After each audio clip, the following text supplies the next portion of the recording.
مفيش حد قلبه على النادي. احنا اللي ده فريق جماهيري مش فريق شركات. انتوا عايزينها تبقى شركات، خلوها شركات. زي الترسانه اللي نزلت ما عرفتش تطلع، اسماعيل ينزل ما يعرفش يطلع، هيطلع بمين؟ بدول؟ مش هيطلع بدول، لو هبط مش هيطلع.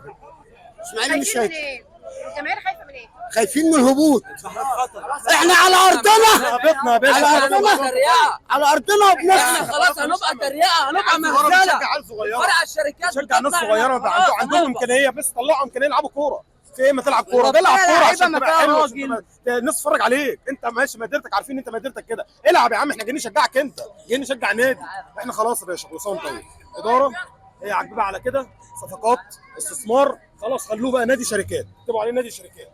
بيعوا البيراميدز. انت عايزين تبيعوه النادي عايز يتباع على فكره. بعد اذنك النادي عايز يتباع، الفلوس بتضيع، الناس دي نايمه. احنا كجمهور احنا اللي بنحس، الاداره ما بتحسش، احنا اللي حاسين. احنا فعلا بنسيب بيوتنا وبنسيب عيالنا وبنيجي. ده نايم، فلوس داخله جيبه، فلوس ياوزه من الراجل ده. ما قال راحت فين؟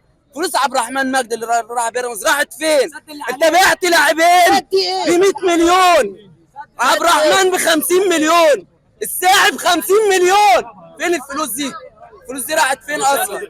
خلاص عايزين الفلوس. 5 سنين بتسدوا في حق ابراهيم حسن، بقالكم 5 سنين بتسدوا في فلوس ابراهيم حسن. ده تاريخ، 5 سنين، ده تاريخ. في 3 ماتشات باقيين يا جماعه. نطالب الاداره تطلع مكافآت للعيبه، تطلع مكافآت للعيبه من الاداره. ده الحل الوحيد في 3 ماتشات جايين. اللعيبه دي عشان تلعب كويس محتاجه مكافآت عشان تلعب رجاله، غير كده يبقى احنا بنضيع وقت. انا مش معقول يا استاذ ابراهيم هتعمل لك شغل وانا ما باخدش فلوس.